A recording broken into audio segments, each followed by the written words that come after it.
लिख, चिटकाव चिटकव तुझ्या हाताने, चिटकव चिटकव.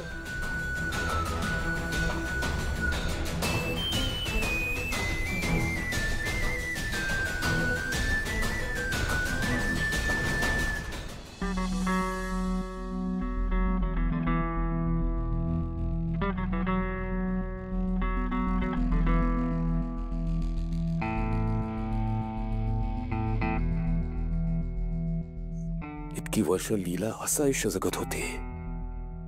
या चाइल्डिश आणि हसऱ्या चेहऱ्या मागे इतक्या गोष्टी लपल्यात.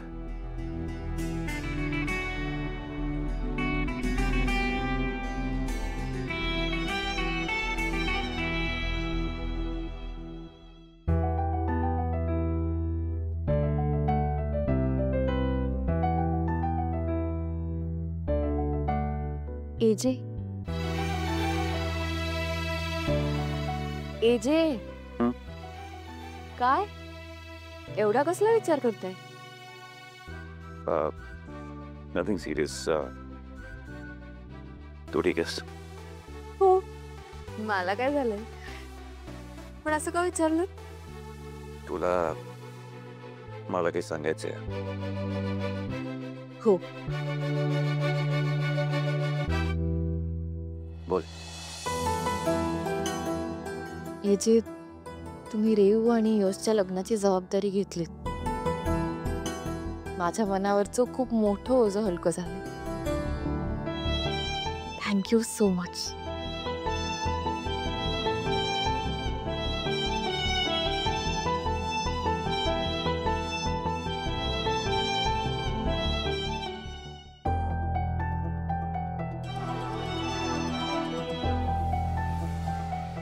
कशी मुलगी, घरी इतकं सगळं घडलं तरी दुसऱ्यांचाच विचार करते.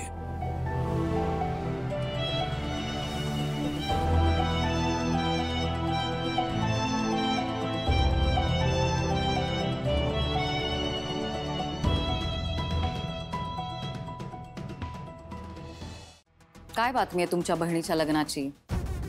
बातमी हीच आहे की यश आणि रेवतीचं लग्न लवकरच होणार आहे.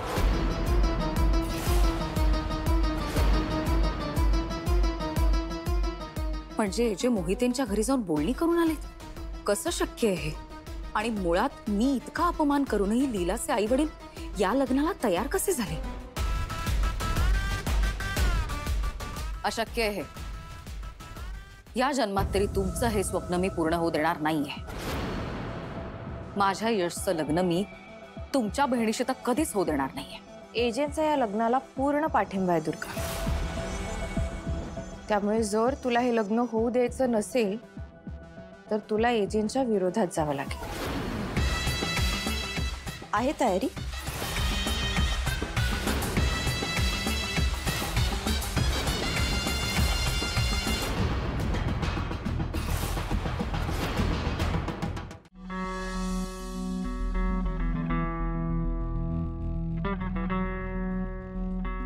माणसं ओळखण्यात मी कधी चूक केली नाही असं मला वाटायचं अंतरा.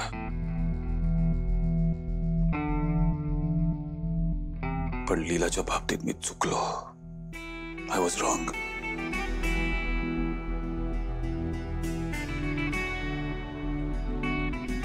तिला मी काय समजायचो आणि ती काय निघाली. ज्या मुलीला मी चाइल्डिश समजायचो ती किती समजूतदार निघाली अंतरा. तू जाण्याचा राग मी सगळ्यांवर काढायचो.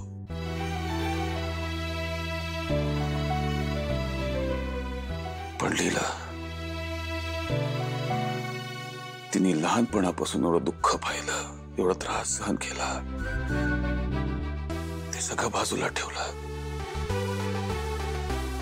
सगळ्या गोष्टीत पॉझिटिव्हिटी पाहिली. तिच्या आईने तिच्या सगळ्या चुका भिंतीवर लिहून ठेवल्यात. तरी एवढं प्रेम करते ती स्वतःच्या आईवर. कसं?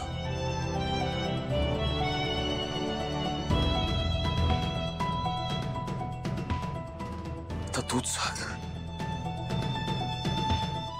या अशा मुलीला स्वतःपासून कसं लांब ठेवायचं?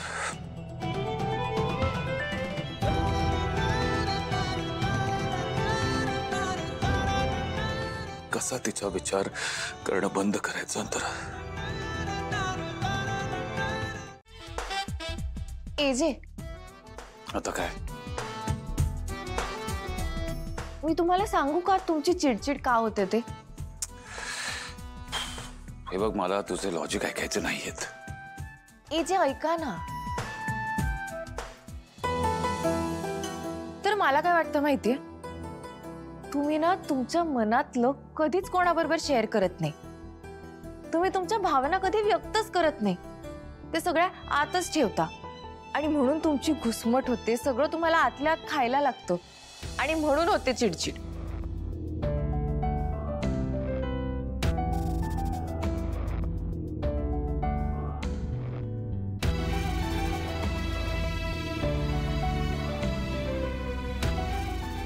Okay okay, sorry.